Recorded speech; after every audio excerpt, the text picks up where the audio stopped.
Hey everyone! Okay, this is a late live stream. We had a late night soccer practice, and today is soccer mom day. Every day is soccer mom day, or gymnastics mom day, whatever day my children need me to do something.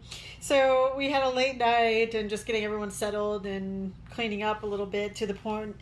Not that I love cleaning, I really hate cleaning, but I also don't want to live in a slovenly pit of despair. So I stay up and I clean and I look around. I'm like, it's like I didn't do anything. But if I didn't, then it would have been even worse. So that's what I put my laurels on. But anyway, that's why we have a late live stream tonight. And after this, I'm probably gonna crash. I had all these things that I was gonna do, and I told myself, I do this all the time. I tell myself I'm gonna get all this stuff done. I don't care how late it takes me. I'm gonna get ahead, and inevitably I will just crash and be like, you know what, I will do it tomorrow.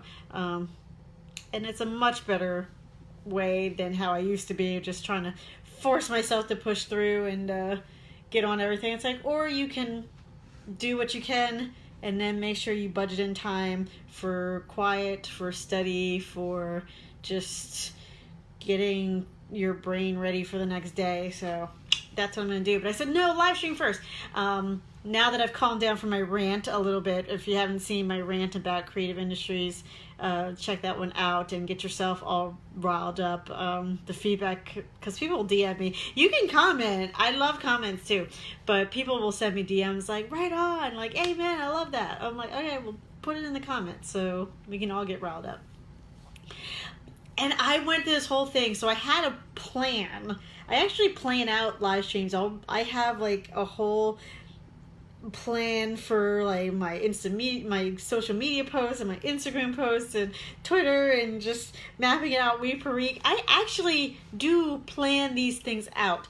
Come up with my IG pictures that I'm going to use, and then sometimes I'm just like, just wing it, whatever. Or I forget what I was going to say, or I can't get to my notebook. And after working on everything and making dinner, we had more homemade pizza. And then I was like, what was I going to talk about? What was I going to talk about? Am I building on the ramp? What was I going to... And I could not remember. And I said, was I going to talk about one of my coaching clients who is killing it? Besides one that I've already highlighted, if you've not been to my Instagram page, because she's amazing. But another one who is now working on cruise ships, and he is having the best time. No. Then it hit me while I was cleaning, because someone made a mess. We play this little fun game in my house. It's called Who Did This? And the rules are, I have to guess who did it. And nobody admits to it. So it's always a mystery. So we played a little game that we played around tonight of who did this, and it always ends the same. I have to clean it up or put it away or something. And then it hit me for some reason. I'm like, oh, that's what I was going to talk about. That's what it was. And it's a very important mindset topic. Talking about how you get messages. So people often think, especially when you aren't familiar with mindset and you're going through a bunch of just crazy times and transitioning and where am I going with my career and longing and all of those in between times, you get all sorts of emotion, you get frustrated, you're not sure where to go, or if you feel that you're going in a loop over and over and over again, you're like, I've already made this mistake and now I'm doing it again. I'm right back where I started. The thing is, we get clues already. They're installed as part of the owner manual. Like it's standard for all of us. We get clues about which way we're going, how we feel about it, if we're okay with it. And the two places we get them are through our body and physical reactions and our emotions. Now, the good news is the emotions often tie to the physical reaction. So really it's the same action, but sometimes we don't acknowledge one, but the other one will come through. So with these two things, we're not slave to these two things. These are two things that when we are aware, they can guide us and point us to where we will get to our next step and how to get there and what's going to work for us and what we want to do and show us the way. And we can also use it because it's part of us. It's our physical radar. It's part of us. We can use them to become great manifestors as well. So we're not just at the mercy of our emotions. And people that get really dramatic and fly into histrionics and seem to have no control over their emotions, well, they're not going to be able to manifest the way they should. Now, keep in mind, like I've said before, whatever energy you're putting out, whether you know that's what you're putting out or not, whether you're aware of it, because energy doesn't know about good or bad, it just is. It just flows where it flows. So whatever you're putting out there, whether you're familiar with mindset or not, that's what you're going to get back. So if you don't like your life, then it's good to be aware of why, and then you can change it. So that's not about blaming. It's not about feeling bad or guilty. It gives you full power of like, oh wait, I can change this anytime I want. So installed in us, we have our emotions and our body telling us where we're going to go. Now, the thing is, and someone will inevitably argue with me, is like, well, not me, and I never I never pay attention. Sometimes I think I'm feeling something and I was wrong. Part of that is, as creative entrepreneurs, as people trying to build a business, as people who are still debating whether or not something is an option for them, you don't tune in to your emotions. And you might think you do because you're a creative person. And I can hear people now, but I'm a creative person. I'm so in my emotions. No, you're not necessarily so into your emotions. You let your emotions flow freely, and you put it into your work as a cover, but you don't confront or look at the source of those emotions because you don't have to. You put them in the work. You can still put them in the work and confront them and use them for your bidding.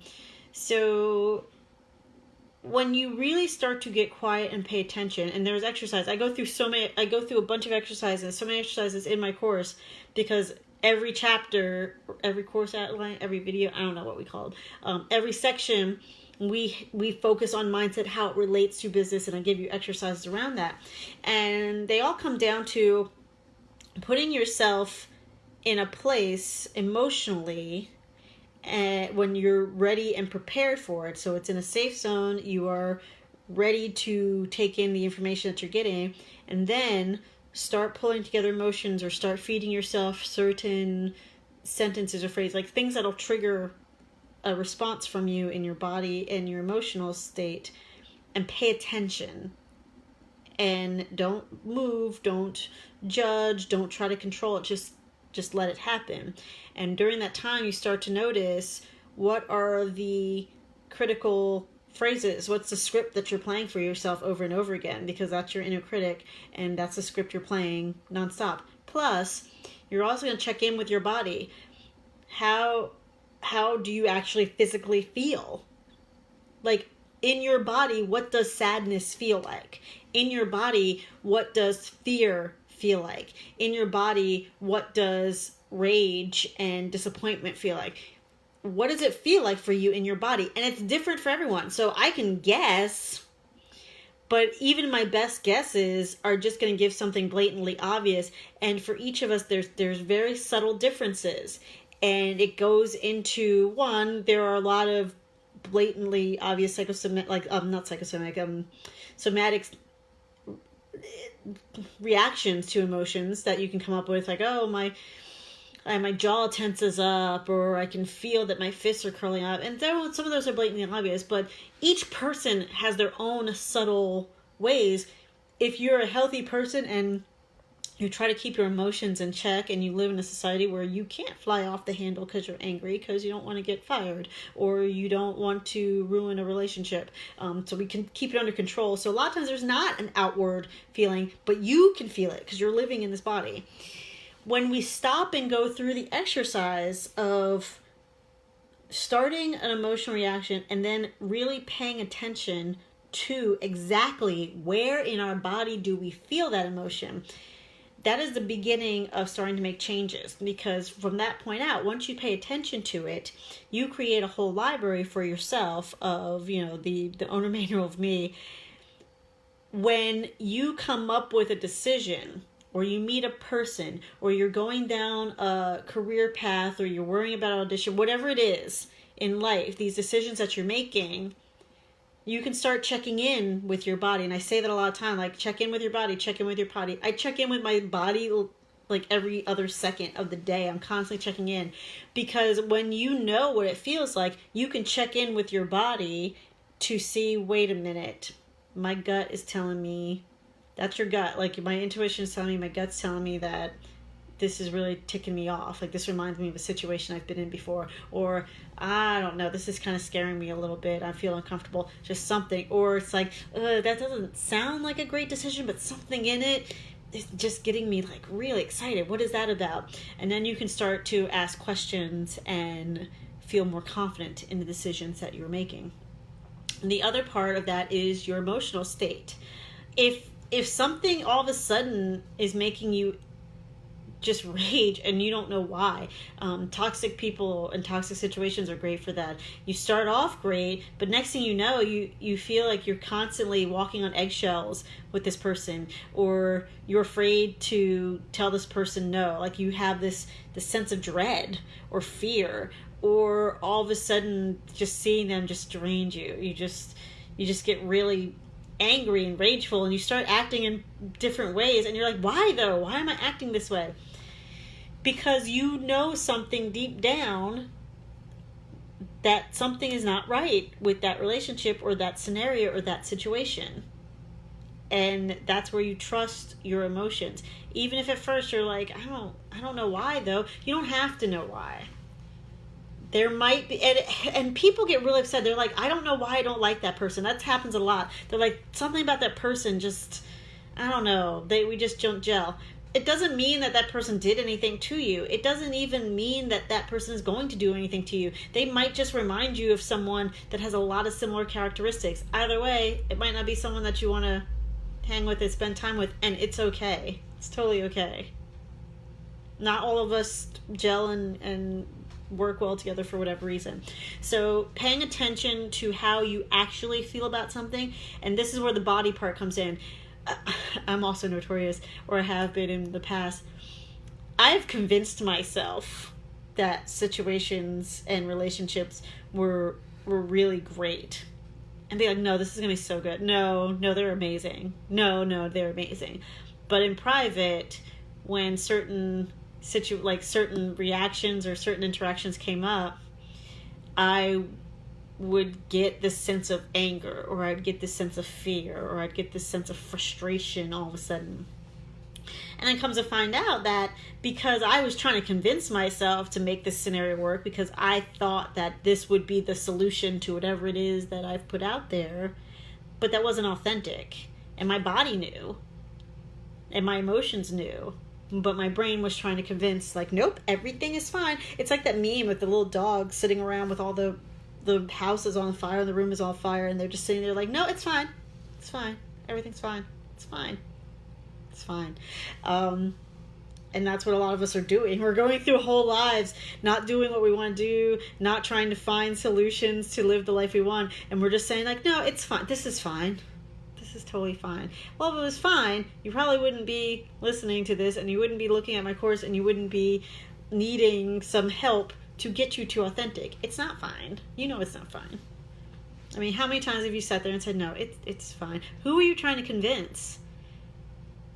You don't get a reward for convincing everyone that it's great when it's really crap. So it's best to just live your authentic life. And I pre-warn you, the more you start doing this work, the more you open up to mindset, the more you allow opportunities and joy to flow forward, those moments of it's fine, of inauthenticity will not stand, and they'll start to implode on their own. People will start to disappear. Things will fall apart, because once you start opening up to living an authentic, true life and raising your vibration and welcoming a new normal and a new life, all those inauthentic things that were keeping you down, all that idea of like, oh no, it's fine. They find a way to make themselves scarce. They go away. So just be pre-warned. They need to go away. It's not bad, but it is frustrating if you're still trying to hold on to a vision that doesn't need to be there. So that's what I want to talk about, that how we do have guideposts installed. We just have to pay attention. And it is so hard when you are just hustling. And for those, and this was my rant area, especially if you're working like a job that drains you and you're trying to like scrape by any little bit of money or any little bit of energy to do the things that you love just so you can keep it going. And on top of that, you're debating about selling it, or you actually are selling it. And on top of that, there's some money concerns, and because starting a business, you know, you're getting money, you're moving money around, and you have children, and you have people that you're responsible for, and you're keeping things moving. And by the end of the day, we are wiped out, and we have not had time to stop for 2 seconds to breathe, let alone check in with how we're feeling. So it's real easy to just miss all of these ideas. And how you remedy that is you stop. You just stop for just a few seconds and check in with yourself. That's really all it is. And I wish I can give you some sort of... And the exercises are really helpful because they force you to stop, but ultimately that's all you're doing is just stop and pay attention.